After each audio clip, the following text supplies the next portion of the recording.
warahmatullahi wabarakatuh. Salam Om Swastiastu, Namo Buddhaya, salam kebajikan. Perkenalkan, nama saya Nur Sinta. Di sini saya akan mempresentasikan tentang budaya organisasi di tempat saya bekerja. Baik, selanjutnya, kenapa sih kita harus mengenali budaya organisasi yang ada di perusahaan kita? Karena tujuannya yaitu untuk membantu kita agar mudah beradaptasi, bekerja sesuai aturan, dan memahami cara kerja di tempat kerja kita.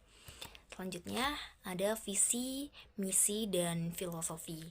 Jadi sebelum kita bekerja di perusahaan saya, yaitu si HR-nya itu mengenalkan kita tentang apa sih visi, misi, dan filosofi perusahaan itu.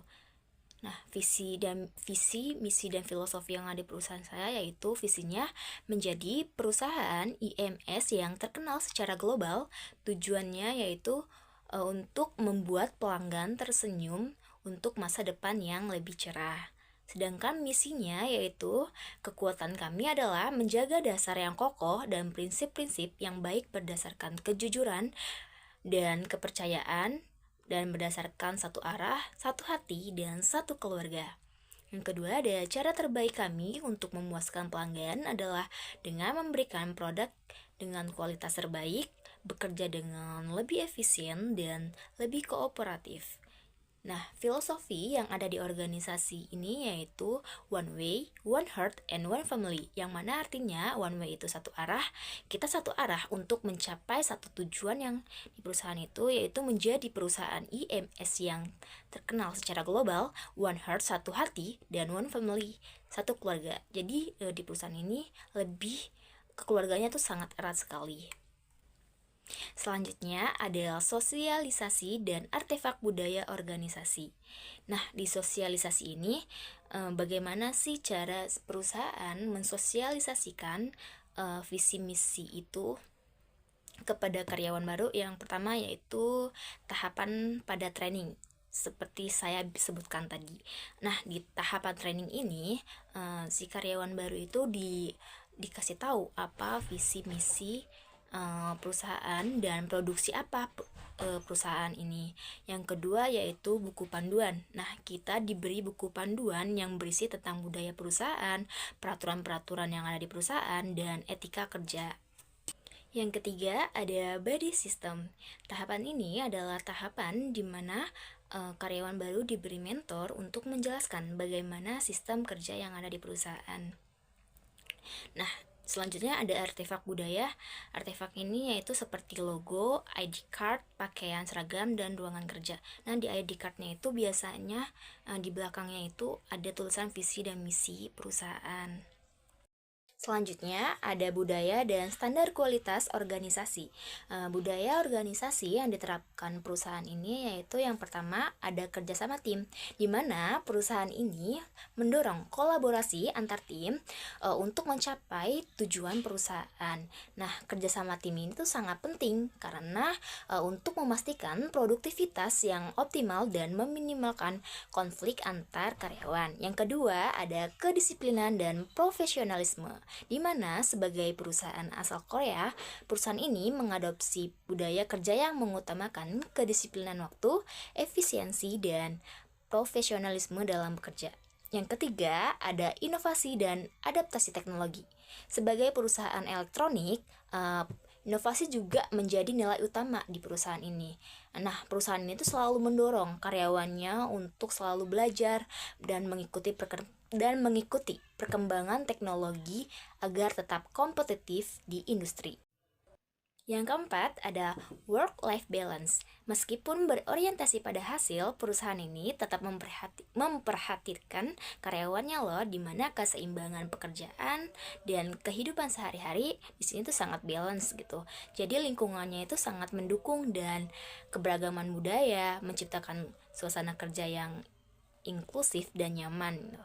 Nah, contohnya di setiap 1 tahun sekali perusahaan ini tuh mengadakan yang namanya FAMGET. Selanjutnya yang kelima ada komitmen pada kualitas dan pelanggan. Jadi PT ini sangat peduli terhadap kualitas produk dan kepuasan pelanggan. Oleh karena itu, setiap karyawan diajarkan untuk selalu memberikan yang terbaik, baik dalam proses maupun pelayanan. Nah, perusahaan ini sudah memperoleh 3 sertifikat ISO loh, yaitu ISO yang pertama ISO 9001 pada 2015, yang kedua ISO 14001 2015, dan yang ketiga ada ISO 45001 2018. Apa sih ISO 9001 2015? Nah, di sini saya akan menjelaskan ya. ISO 9001 2015 yaitu standar ini memastikan bahwa perusahaan memiliki sistem manajemen mutu yang efektif, berfokus pada konsistensi, kualitas produk, dan kepuasan pelanggan. Nah, selanjutnya ada ISO 14001 2015 yang mana standar ini berkaitan dengan sistem manajemen lingkungan, membantu perusahaan meminimalkan dampak negatif operasional terhadap lingkungan. Yang ketiga ada ISO 45001 2018 yang mana standar ini berhubungan dengan sistem manajemen kesehatan dan keselamatan kerja, memastikan perusahaan menyediakan lingkungan kerja yang aman dan efektif bagi karyawan. Nah, dari penerapan standar-standar ISO ini menunjukkan komitmen perusahaan ini dalam menjaga kualitas produk, melindungi lingkungan, dan memastikan keselamatan serta kesehatan kerja karyawan. Selanjutnya, ada pengukuran produktivitas. Metode pengukuran produktivitas perusahaan ini yaitu mencakup hal-hal sebagai berikut. Yang pertama ada produktivitas mesin. Nah, cara mengukurnya yaitu pengukuran kapasitas produksi mesin atau efisiensi penggunaan mesin menggunakan seperti parameter. Nah, jadi tuh penghitungannya seperti jumlah downtime, output per jam mesin, dan tingkat utilasi mesin digunakan. Yang kedua ada produktivitas total faktor atau TVP, yaitu menggabungkan semua input seperti tenaga kerja, modal, material, dan energi untuk mengukur efisiensi secara keseluruhan.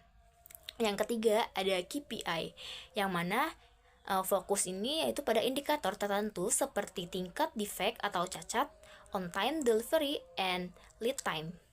Nah, selanjutnya yaitu sistem yang digunakan oleh perusahaan.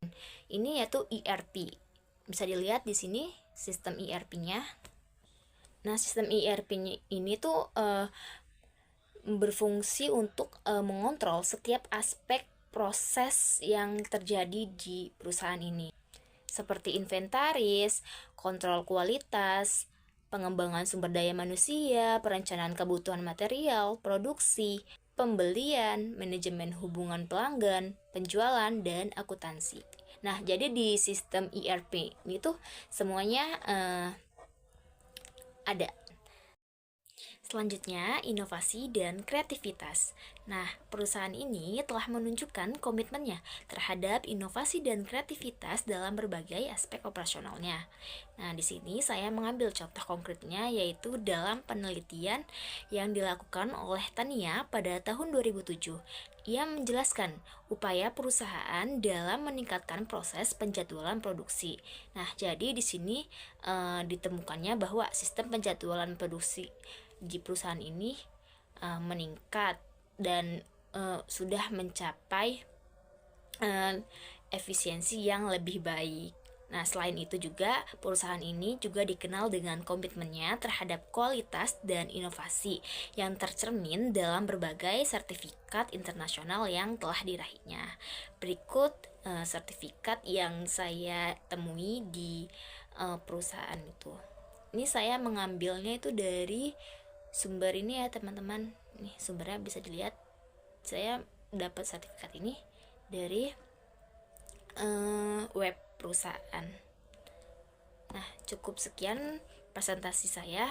Kurang lebihnya mohon maaf. Wassalamualaikum warahmatullahi wabarakatuh.